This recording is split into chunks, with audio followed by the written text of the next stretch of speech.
చూస్తున్న నా సహోదరులకు, తల్లులకు, వెనుకున్నటువంటి చక్కగా దేవాలయం ముందు ప్రాంగణం కూర్చుని పెట్టకుండా శుభాలు వందనాలు.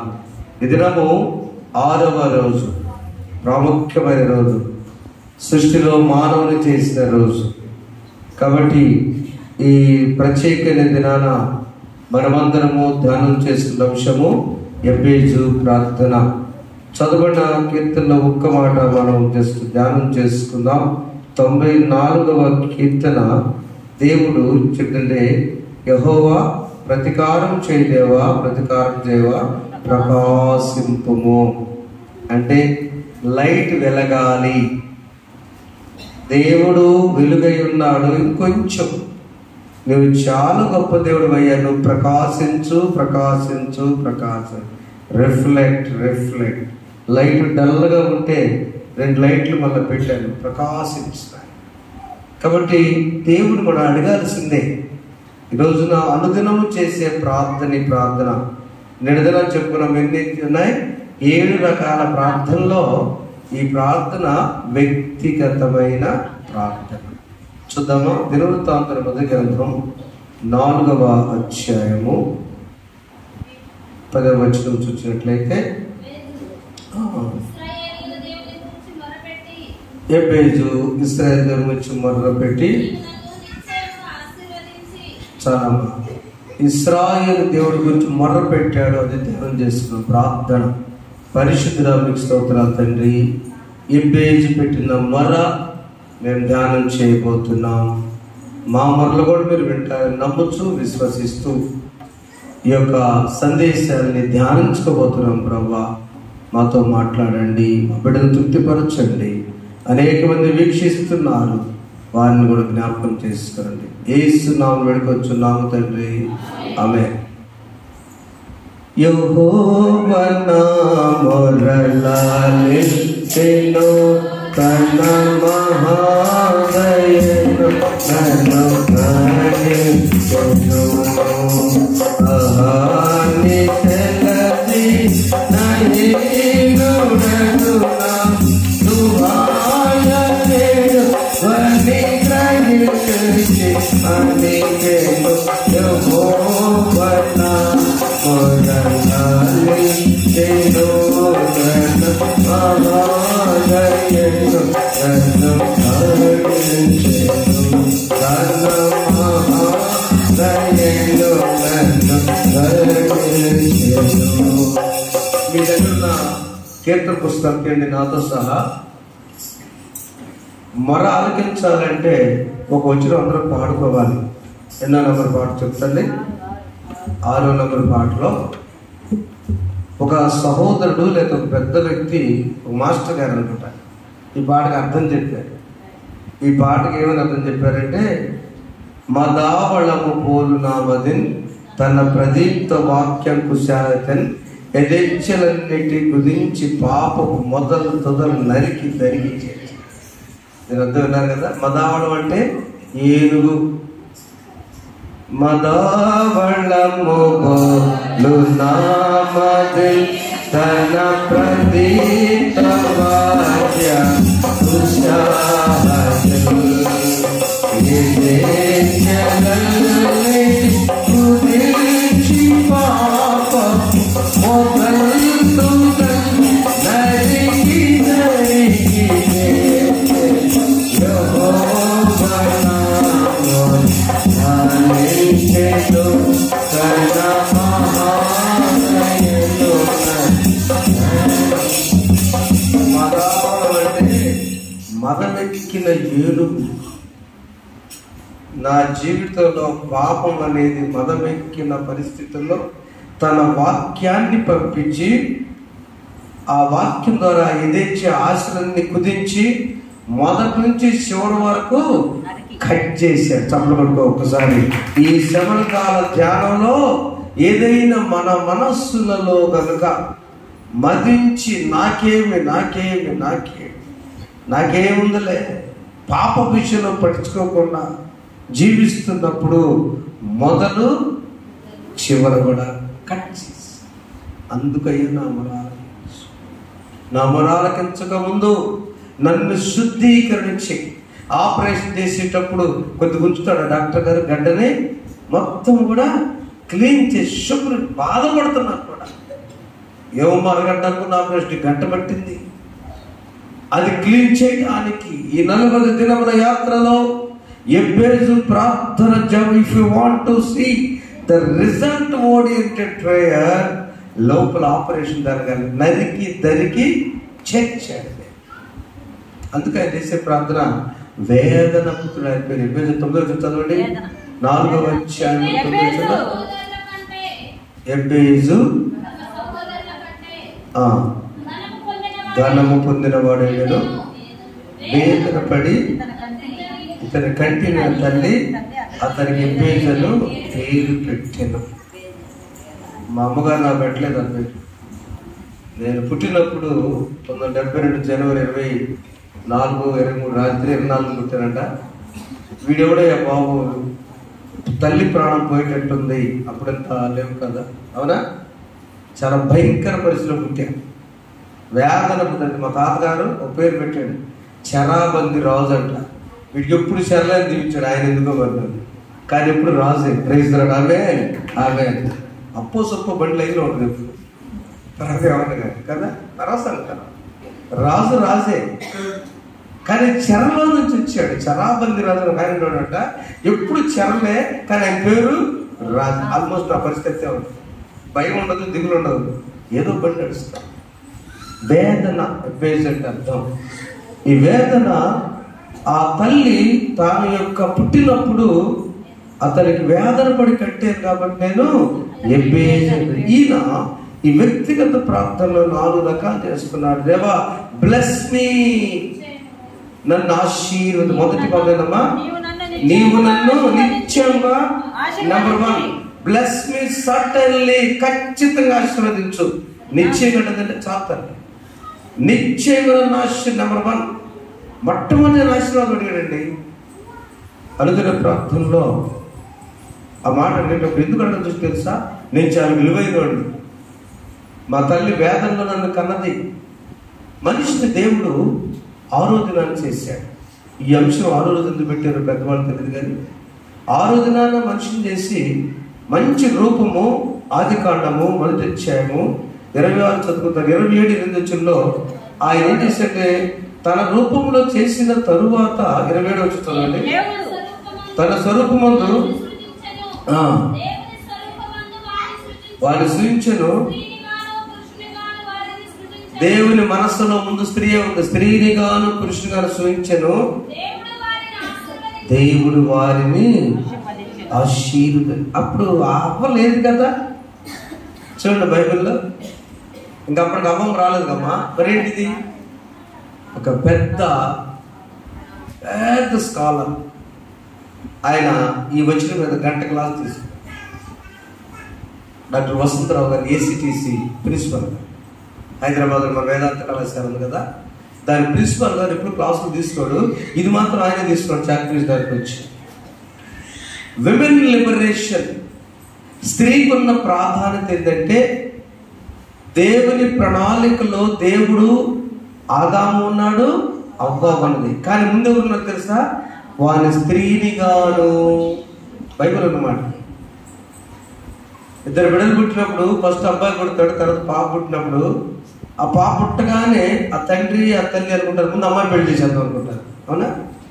అవునా కదా, సహజంగా. ఎందుకు, తన ప్రణాళికలు వివాహం అనగానే ఆ స్త్రీకి ఎంతో విలువ ఉన్నది. స్త్రీ గారు చప్పట్లు కొట్టుకోండి. దేవుని ప్రణాళికలో మీరు లేదు, స్త్రీని గాను పురుషుని గాను నియమించి వారిని ఆశీర్వదించాడు కదా. దేవుని ప్లాన్ లో వారిని, అంటే వారంటే ఎవరు మరి అక్కడ దేవుని ప్లాన్ లో, అవునా? కరెక్టా? స్త్రీలు శక్తివంతులు. అందుకే ఎప్పేసి తన వ్యక్తిగత ప్రార్థనలో, అనుదినం చేసే ప్రార్థనలో ముందేనన్నాడు, నీవు నన్ను ఆశీర్వదించు. Bless me lord. సామెతల గ్రంథం 10:22 కానీ మాట్లాడిన దగ్గర సామెతల గ్రంథం 10:22 మనం చదివితే,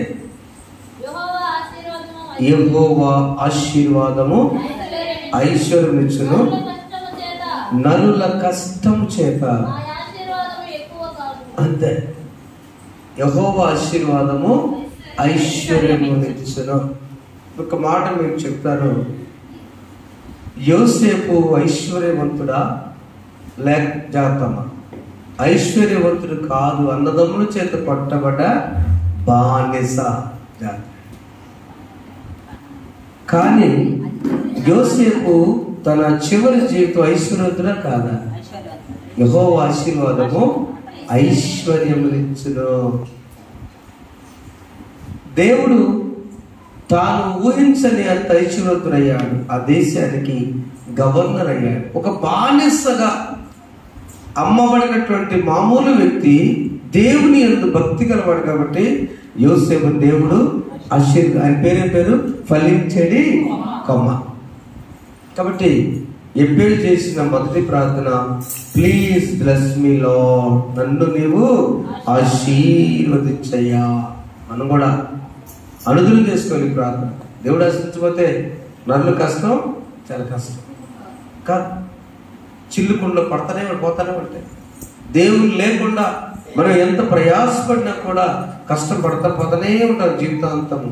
దేవుడు కనుక దేవుడు నన్ను ఆశీర్వదించంతే నేను నీ బిడ్డ కదా అని మొదటి ప్రార్థన చేసి, రెండవ ప్రార్థన సరిహద్దులను చదువు. నా సరిహద్దులు అని ఉంటుంది కదా, బౌండరీ ఒకటే. Please expand my boundary. నాకు ఒక సరిహద్దులదయ్యా, నా పరిధి, నా జీవితం, నా చదువు ఇంతే, నా భోజనం ఇంతే, నా ఇల్లు ఇంతే, నేను ఏ ఊరు దాటను. మనందరికి ఒక సరిహద్దులు ఉన్నాయి. ఆధ్యాత్మిక సరిహద్దు ఏంటంటే నేను ఇంతే కాదు. ఒక విశ్వాసం ఏం ప్రార్థించాలంటే, లార్డ్ ఎక్స్పాండ్ మై బౌండరీస్, నా యొక్క సరిహద్దులను అందుకని యెషయా త్రాళ్లను పొడుగు చేయుడు లేదా, మీ త్రాళ్లను, మీ గుడారం యొక్క త్రాళ్లను పొడుగు చేయండి అంటే ఎక్స్పాండ్ లైఫ్. అవునా? డెవలప్మెంట్, అభివృద్ధి. ఈ సరిహద్దు విశాలపరచడం అంటే అభివృద్ధి. విశ్వాసంలో అభివృద్ధి, భౌతికంగా అభివృద్ధి, శారీరక అభివృద్ధి, చంటి బిడ్డ ఎదుగుదలలో అభివృద్ధి. అవునా? మానసికంగా అభివృద్ధి, ఆత్మీయంగా అభివృద్ధి, ఆర్థికంగా అభివృద్ధి, సేవల అభివృద్ధి. దేవుడి స్తోత్రం. ఆమేన్ చెప్పండి. ఆమేన్. దేవుని బిడ్డలు ఎప్పుడు చర్చికి వెళ్ళి ఎప్పుడు కష్టాలు అనుకుంటే, హైందవులు మీ ఫ్రెండ్స్ చర్చికి వస్తారా? చెప్పండి, రాదు. మీ బాధలే ఉంటే డాక్టర్ గారు ఎప్పుడు చూసిన దగ్గుతుంటే ఆ డాక్టర్ గారు దగ్గు తగ్గడం వెళ్తారా? అలాగే బాబు ఆయనే దగ్గుతూ ఉంటాడు అయితే అంటారు లేదా? ఆ డాక్టర్ దగ్గరికి ఎట్లా వెళ్తున్నావు? ఆయన 14 దగ్గుతాడు అయితే, 14 జనుమం ఆయన పక్కనే ఉంటుంది అయితే. ఎందుకు? అభివృద్ధి లేని జీవితం. ఎబ్బేలు చేసే ప్రాంతంలో అభివృద్ధి చేయనను ఎక్స్పాన్షన్ అండ్ డెవలప్మెంట్, అది మనము ఖచ్చితంగా కలిగి ఉండాలి. ఒకసారి మనం చూసినప్పుడు ఆదికాండం 35:11 వచనంలో, ఆదికాండం 35 నేను సర్వశక్తి గల దేవుడను, ఫలించి అభివృద్ధి పొందుము. అంతే. ఎవరితో చెప్పేటి మాట? యాకోబుతో. ఇశ్రాయేలు పేరు మార్చిన తర్వాత దేవుడి మాట చెప్పారు. 9వ వచనం, యాకోబు అతని రాముడిని వచ్చుండగా అతని పక్షమై అతని ఆశీర్వదించెను. ఇక నీ పేరు యాకోబు కాదు, అనబడదు, ఇశ్రాయేల్ అని చెప్పుచున్నాడు. ఎందుకంటే నీ లైఫ్ ఇప్పటి వరకు యాకోబు ఉన్నామేమో, ఎన్ని సంవత్సరాలు, ఇక నుంచి ఇశ్రాయేల్ గా మార్చబడి. అర్థం ఏంటి తెలుసునా? యాకోబు అంటే సుప్రీం శక్తి, ఇశ్రాయేల్ అంటే దేవుడిచ్చే ఆశీర్వాదం. యాకోబు అంటే తెలివిగా అన్నను మోసం చేసి నేనే ఇస్సాకునని రోమం కప్పుకొని నేనే ఏశావునని కదా తండ్రి దగ్గరికి వెళ్ళి సొంతగా ఏదో చేయాలనుకున్నాడు. పెళ్లి విషయంలో నేను చాలా తెలియగలను, అన్నయ్య కంటే మేనమామ కూతుర్ని రాయలు అందం ఉందని ట్రై చేశాడు. మేనమామ దగ్గర మోసపోయి లేయం చేసుకున్నాడు. ఇక అన్ని యాకోబు యాకోబు యాకోబు కష్టాలే. బాబు యాకోబుకి చాలు, నువ్వు ఇశ్రాయేలుగా నీ సరిహద్దులు నేను విశాలపరచబోతున్నాను కాబట్టి, నేను నిన్ను ఆశీర్వదించబడుతున్నాను కాబట్టి నువ్వు నా దగ్గరికి రా. దేవుని దగ్గరికి వస్తే మన జ్ఞానము పక్కన పెట్టి నీ జ్ఞానం దయచే. పిల్లల పరీక్షకి వెళ్తా ఖచ్చితంగా ప్రార్థించాలి, తల్లి చేత పాస్టర్ చేత. ఎందుకు? అయ్యా నా జ్ఞానము చాలదు, నీ జ్ఞానం నాకు దయచేయి. నా మార్కులు కాదు, ఎక్కువ మార్కులు నాకు కావాలి. వ్యవసాయము అభివృద్ధి చెందాలి. కొన్నిసార్లు ఫెయిల్ అవుతాం, కొన్నిసార్లు నష్టపోతుంటాం, కొన్నిసార్లు పిక్చర్లు ఉంటాయి. కానీ దేవుడు ఉన్నాడు, పట్టుతో అడిగే బాధ్యత మనది. అడుగుడి మీకు ఇయ్యబడిన, వెదకుడు మీకు దొరకదు. కాబట్టి దేవుడు యాకోబు నుంచి ఇశ్రాయేలుగా మార్చుకున్న తర్వాత అతన్ని అభివృద్ధి కలుగు చేశాడు. ఒకసారి స్త్రీలు కూడా ఒకసారి చూడండి, ఎక్కడైనా భక్తి కలిగిన స్త్రీలు వాళ్ళ వరకే ఉన్నారా, వాళ్ళ ఇంటికి వెళ్ళి స్వార్థను ప్రకటించమన్నారు. అలా భక్తి గల పురుషుడైన, భక్తి గల లూదియమ్మ సేవకుని వాళ్ళ ఇంటికి తీసుకెళ్ళి మా ఇంటికి రండి అని బలంతో చేసింది కదా. జైలు అధికారి రక్షణ పొందిన తర్వాత మా ఇంటికి రండి అన్నప్పుడు నీవును నీ ఇంటి వారిను నీవు విస్తరించాలి. ఎబ్బేజు ప్రార్థన రెండో అంశం ఏంటి? నీ సరిహద్దులు విశాలపరచాలి. ఒక సహోదరి దేవుని సన్నిధికి వస్తా, కన్నీరు కలుస్తా, శ్రమలు పడుచు కొన్ని సంవత్సరాల నుంచి ప్రార్థన చేస్తుందంట. ఏ రోజు నేను, నా భర్త, నా ఇద్దరు పిల్లలు, మా అత్తయ్య గారు కలిసి చర్చికి వెళ్తాము, మామయ్య గారు లేదు. ఏ రోజు వస్తుందో చూస్తే ఆ రోజు వచ్చింది ఎప్పుడు తెలుసా? 2020వ సంవత్సరం శ్రమల కాల ధ్యానం. చప్పట్లు పట్టుకుని ఒకసారి దేవుని ఆ శ్రమల కాల ధ్యానం ఏ కోరికలు అడగల, ఏ ఉద్యోగం అడగల, ఏ బిడ్డల చదువులు అడగ, ఏమడగ. ఏ రోజు నేను, నా కుటుంబం కలిసి లూదియమ్మ ప్రార్థన చేసుకుంది అన్నప్పుడు దేవుని కృప వల్ల ఈ రోజున వారు దేవుని రక్షణలోకి వచ్చి ఫ్యామిలీ మంత్రం చేసుకొస్తారు. దేవుని స్తోత్రం. ఆమేన్. సరిహద్దులు విశాలపరచుకోవడం. 3వ వచనం చదువునా? నీ చెయ్యి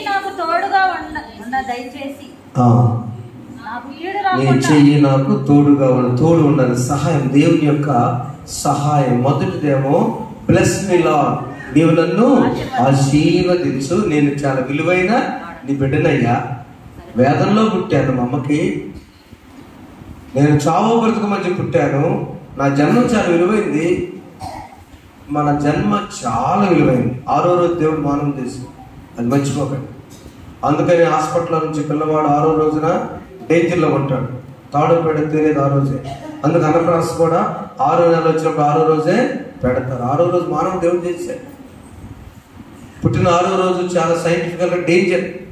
మా తమ్ముడు కొడుకు కూడా అదే పరిస్థితి, భయపడిపోయాడు సెప్టెంబర్ 6.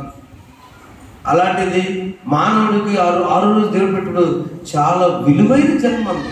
ప్రార్థన చేసేటప్పుడు నేను మంటిని పురుగునని హృదయపూర్వకం మాట్లాడాలి, కానీ నిజంగా మనం చాలా దేవదూతల కంటే కూడా విలువైన వారు. అందుకని మొదట నన్ను ఆశీర్వదించయ్యా, ఎబ్బేజు ప్రార్థన. రెండవది నన్ను అభివృద్ధి చేయయ్యా, నా సరిహద్దులను విశాలపరచు. మూడవది నీ చెయ్యి నాకు తోడుగా. నమ్మదబట్టు పాట. నీ చేతితో నన్ను పట్టుకో, నీ ఆత్మతో నన్ను నడుపు, శిల్పి చేతిలో శీలను నిన్ను అనుక్షణము నన్ను చిక్కుము, శిల్పి చేతిలో శీలను నిన్ను అనుక్షణము నన్ను చిక్కుము. నా పాపిని నేను తండ్రి పాపయోగిలో పడి ఉంటే దేవరితుము, శుద్ధి చేయుము, పొందలేము ప్రేమలో లేవరెత్తుము, శుద్ధి చేయుము, పొందలేము నేను. అందరూ పాడము. నీ చేతితో నన్ను పట్టుకో, నీ నడుపు శిల్పి చేతిలో శీలను నేను అనుక్షణము నిజంగా ఈ పాట ఏమో కానీ మనం చెప్పుతుంటే ఆ ప్రతిసారి వేసే దెబ్బకి ఆ రాయికి దెబ్బ కదా వాస్తవం ఆలోచించండి. ప్రతిసారి శిల తీసుకొని కొడతంటే అమ్మ ప్రాణం ఉంటే రాయి ఎన్నిసార్లు ఇచ్చేది. అందుకని భక్తుడు అంటున్నాడు, నీ శ్రమలు నీ రూపం తీసుకురావడానికి వెళ్తున్నాయి. మామూలు రాయి కాదు, నువ్వేక నిన్ను లెక్క చేయరు, పట్టించుకోరు. నువ్వు శిల్పంగా ఉంటే నిన్ను పూజిస్తారు. అవసరమైతే అబ్బా ఎంత బాగుంది శిల్పం. 1988లో ఎన్టీఆర్ గారు ముఖ్యమంత్రి ఉన్నప్పుడు బుద్ధ విగ్రహం తయారు చేయడం ఒక రాయి తీసుకొచ్చారు కదా. ఆ రాయి తెస్తుంటే మొత్తం తీగలన్నీ కట్ చేసి మేము కొత్తగా హైదరాబాద్ చదువుకోవడానికి ఏంటిదంటే ఒక నీళ్ళల్లో పెట్టబోతున్నారట. ఆంధ్ర రాష్ట్రంలో ఎవరైతే చూడాలని ఆయన పర్యావరణం అంటే ఇష్టం కాబట్టి, కళ్ళంటే ఇష్టం కాబట్టి, యాక్టర్ కాబట్టి ఆ సెంటర్ నీళ్ళలో పెట్టడానికి ఆ రాయిని తీసుకెళ్ళారంట. కొన్ని నెలలు చెక్కారు. అది పెట్టినప్పుడు అందరూ వెళ్ళాం. పెట్టేటప్పుడు నీళ్ళలో పడిపోయింది. అప్పుడు కొన్ని దేశాల నుంచి ప్రజలు వచ్చి, సైంటిస్టులు వచ్చి మన దాన్ని నిలబెట్టారు. ఇప్పుడు చూసే కొద్ది దగ్గర ఒకసారి పడిపోయింది నీళ్ళు. మేము అక్కడే ఉన్నాం.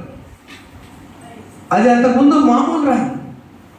నీవు శ్రమలు పడుతున్నావేమనుకుంటున్నావేమో. ఎబ్బేజులాగా వేదన ప్రార్థన చేసినప్పుడు అయ్యా నాకు తోడుగా ఉండు. తోడెప్పుడు అవసరం? చీకటికే తోడవసరం. తోడెప్పుడు అవసరం? ఒంటరితనంలో తోడవసరం. తోడెప్పుడు అవసరం?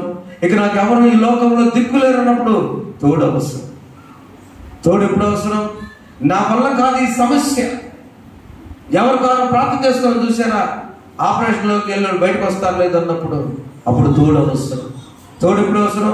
నా బిడ్డలు ఏం చేయాలో అర్థం కాకున్నప్పుడు నీ తోడు అవసరం. తోడు ఎప్పుడు అవసరం? ఈ సమస్య, ఈ సముద్రం నేను దాటలేకపోతున్నాను, నీవు నాకు కావాలయ్యా, తోడు అవసరం. యెషయా 41 వచ్చాను 10వ వచనంలో దేవుడు అంటాడు, యాకోబుతో చెప్తున్న మాట ఏంటంటే, చదువునాను ఒకసారి. యెషయా 41:10, 43:5 కూడా.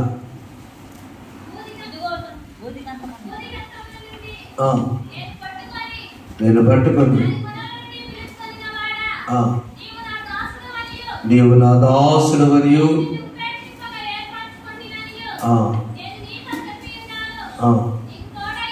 నీకు తోడై ఉన్నాను, భయపడకము, నేను నీ దేవుడినై ఉన్నాను, దిగులు పడకము, నేను నిన్ను బలపరచాలి. ఇన్ని మాటలు దేవుడు చెప్తున్నా కూడా దేవుడు నీకు తోడై ఉంటాడా లేదా చెప్పండి? తోడై ఉంటాడు. భయపడదు. కానీ అంత కష్టం, అంత ఈజీ కాదు. దేవుడు తోడుగా ఉండాలంటే ప్రక్కనే నడవాలి. 121వ కీర్తన, నీ కుడి ప్రక్కన యెహోవా నీకు నీడగా ఉండును. దేవుడు నీడగా ఉండాలంటే దేవుడు మనం కలిసి ఉండాలి. Simple formula. దేవుడు మనం కలిసి ఉండాలంటే నేను నా నీడ కలిసి ఉన్నాను. వెలుగున్నప్పుడు మాత్రం నీడ కనపడుతుంది. చీకట్లో నీడ కనపడిద్దా? ఉండదు. మన చీకటి అంటే చందమామ చీకటి కరెక్ట్ కాదు. చందమామ ఉన్నప్పుడు వెలుగు వస్తూనే ఉంటుంది. గాఢాంధకార పరిస్థితిలో నీకు వెలుగు ఉండదు. నీవు మొదటగా రావాల్సింది ఏంటంటే, నీవు ఎప్పుడు నీకు సహాయం కావాలంటే, అందుకని మానవుడు ఆదామును చేసినప్పుడు సాటి అయిన సహాయం, హెల్పర్, తోడు. నేను ఎప్పుడు చెప్తే సందేశం, ఒకరికొకరు తోడుగా ఉండాలి. ఎవరిలాగా? ఆదాము అవ్వలాగా. తావడం పేడు కష్టమో నష్టమో దేవుడు చేసి నాకు ఇచ్చింది కాబట్టి అని అవ్వమాట విన్నాడా లేదా? ఆదాము విన్నాడు కదా. తప్పైన ఒకరు ఉన్నాడు తోడు. భరోసా జీవితాంతము చివరి వరకు కూడా తోడుగా ఉండేది ఎవరంటే భార్యకు భర్త, భర్తకు భార్య. దేవుడు మాత్రమే. ఒంటరితనంలో కూడా దేవుడు మాత్రమే. ఒక భర్త లేకపోయినా భార్యే. రాత్రి మా బుద్ధమ్మ గారు నిద్ర తీసుకెళ్ళడానికి వెళ్తే ఎవరు లేరు, ఒకటే తన మనవడు యజమాని చనిపోయి ఏదో చెప్తారు మన సాంప్రదాయం, ప్రార్థన చేసుకుంటాను. యజమానుని బాగా చూసుకున్నాను. చిన్నపిల్లవాడిలాగా చూసుకున్నాడు. చప్పడం పట్టిన ఒకసారి గట్టి ఇష్టమైతే. ఎందుకో తెలుసా, ఆమెకు ఏమి తెలియనప్పుడు 9 సంవత్సరాలు వివాహం చేశాడు. ఆయన అంతగా ప్రేమించుకున్నాడు, దెబ్బ వేయకుండా పెంచుకోడు. వీళ్ళ అక్కగారు, మా అమ్మగారు. ఆయన మరణించిన తర్వాత నా దేవుడు నా భర్త, ఎందుకంటే ఆయన ఒక సంఘ పెద్దగా చేసి మారాడు. చాలా కోపిస్తుంది మా పెద్ద. ఆగస్టు 10వ తేదీ 2095 లేదా ప్రాంతం అనుకుంటాను, మా చర్చి ప్రతిష్ఠ రోజున వర్షం వస్తుంటే ఆ రోజు నుంచి నేను బీడీలు తాగుతాను, ఆ రోజు బూతులు తిన్నాను, ఆ రోజు కోపం తగ్గించుకుంటాను, ఆ రోజు నుంచి చర్చికి రెగ్యులర్గా వస్తానని ఏడ్చి ప్రార్థన చేస్తున్నాడు. ఫోటో దగ్గరికి వచ్చి వర్షం పడుతూనే ఉంది. 9 గంటలకి వర్షం ఆగిపోయింది. ఒక నెల ఆగిన తర్వాత ఆయన అలవాటు మార్చుకుని ప్రార్థనకి వెళ్ళాడు. చనిపోయే వరకు కూడా దేవుణ్ణి విడిచిపెట్టలేదు. క్రైస్తవుడు ఆమె చెప్పండి. ఆమె కొడుకు పొన్నూరు పెద్ద హాస్పిటల్కి హెడ్ అయ్యాడు. ఆ కుటుంబం నుంచి దేవుడు యాజకుని కూడా తయారు చేశాడు. చూడండి ప్రేమల వల్లారా, దేవుడు నీకు తోడుగా ఉంటే అందుకనే నీవు భయపడవద్దు, దిగులు పడవద్దు. అది నేర్చుకోవాలి. దేవుడు ఇచ్చిన బాంధవ్యం కూడా మర్చిపోవాలి. దేవుడు ఎప్పుడు నీకు తోడుగా ఉంటాడు. మనుషులు నుంచి పెడతారు కానీ దేవుడు ఎప్పుడు తోడుగా ఉంటాడు. చివరిగా మనం మాట ఏంటంటే, మనల్ని కీడు రాకుండా చూడండి. 4 రకాల ప్రార్థన. కీడు వస్తుంది ఖచ్చితంగా. విశ్వాసులకు కష్టాలు, బాధలు, శ్రమలు ఏం చేసాడని కీడు వచ్చిందండి దానియేలుకి. అవునా? ఏం చేసాడని యోబుకు శ్రమలు వచ్చినాయి.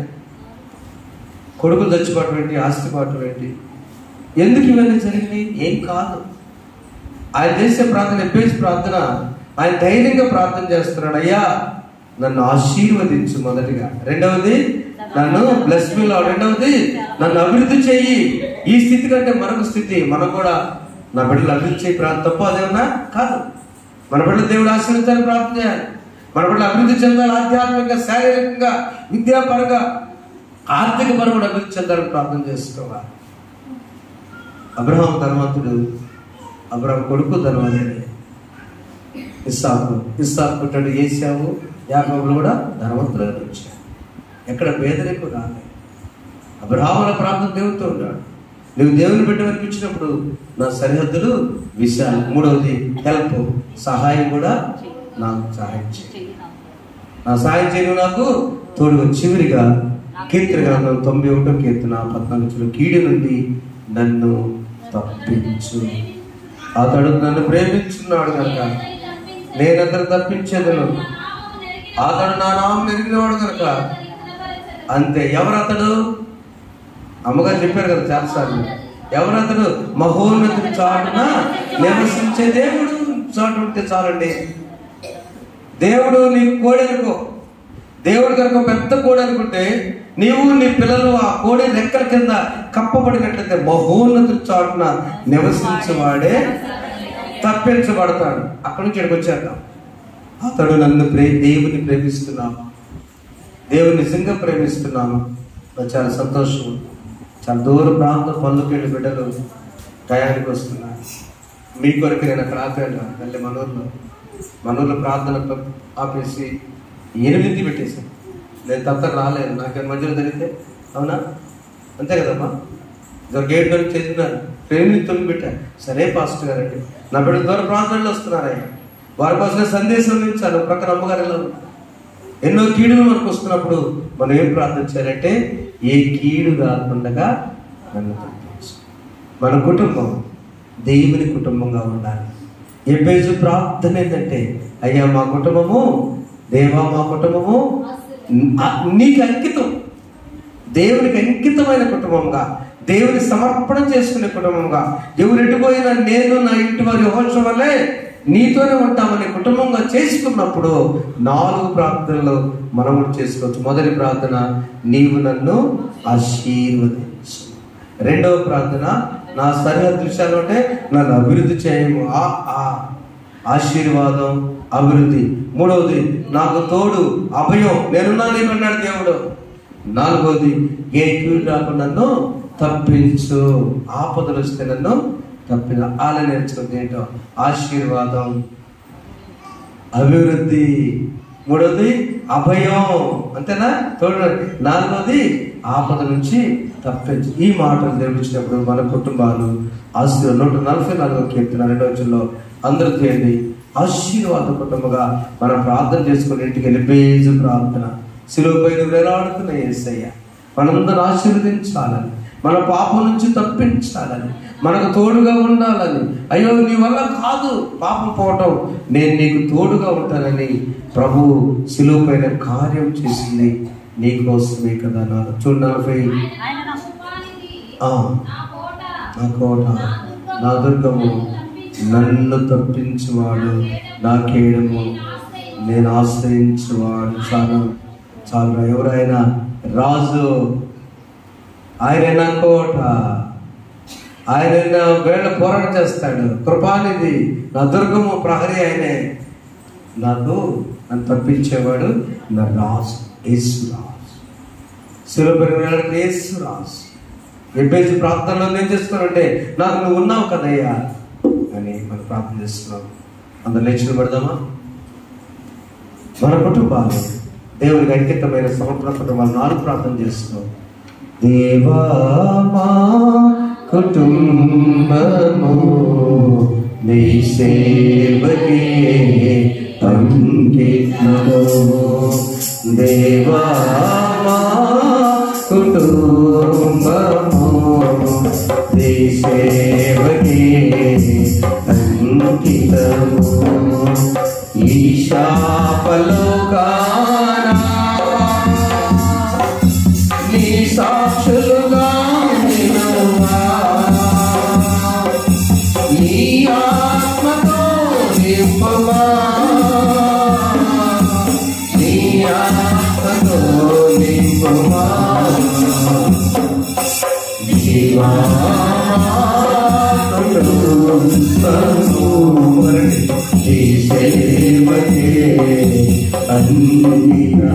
సగపడుతున్నాం. ఏ కీడునకుండగా కాపాడు మా పిల్లలను, లోకాదులు వ్యసనములు తాకుడు లేకుండా కాచుము నీ చేతులలో.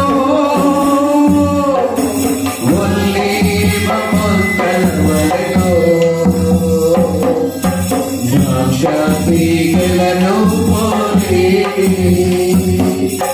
కళ్ళ సంపదలతోటి అల్లకాలము జీవింప గురిపించుముని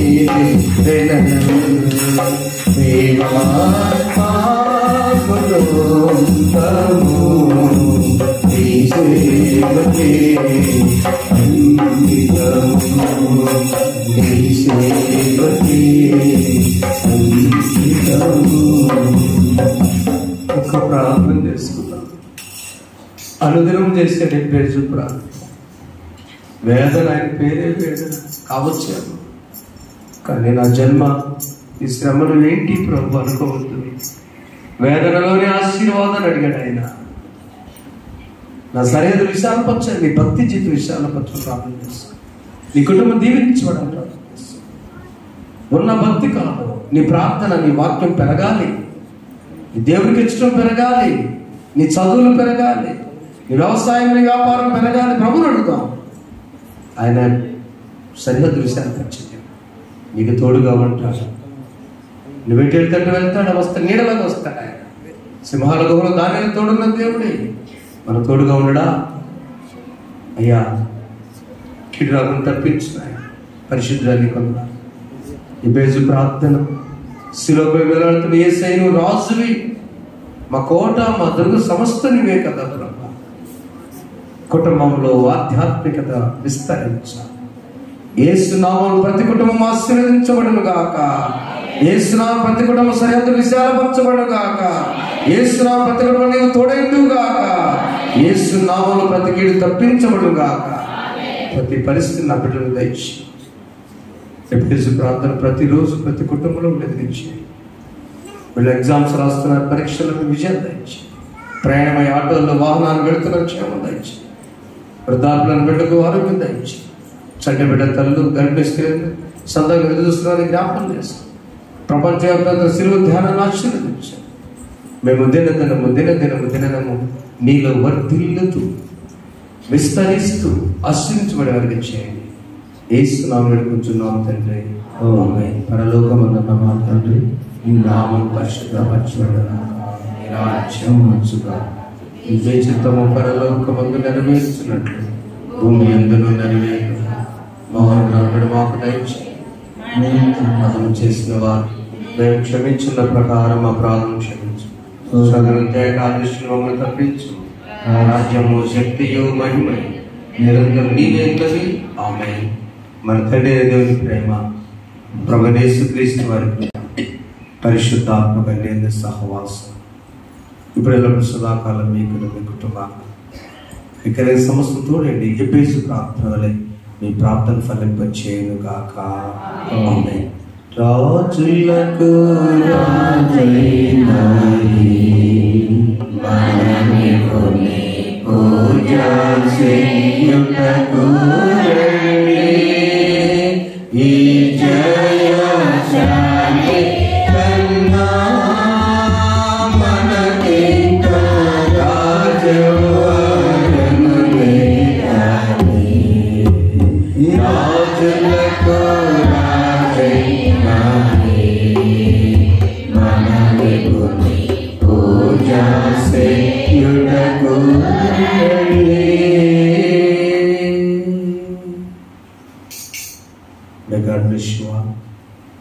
అందరికీ వందనాలు. దేవుని దీవించిన ఆమేన్. అశ్వర్ గారు, నేను రోజు ఎల్లుండి గురువారం కీర్తించగలుగుతున్నాను. ఆ తర్వాత శుక్రవారం మణింపాస్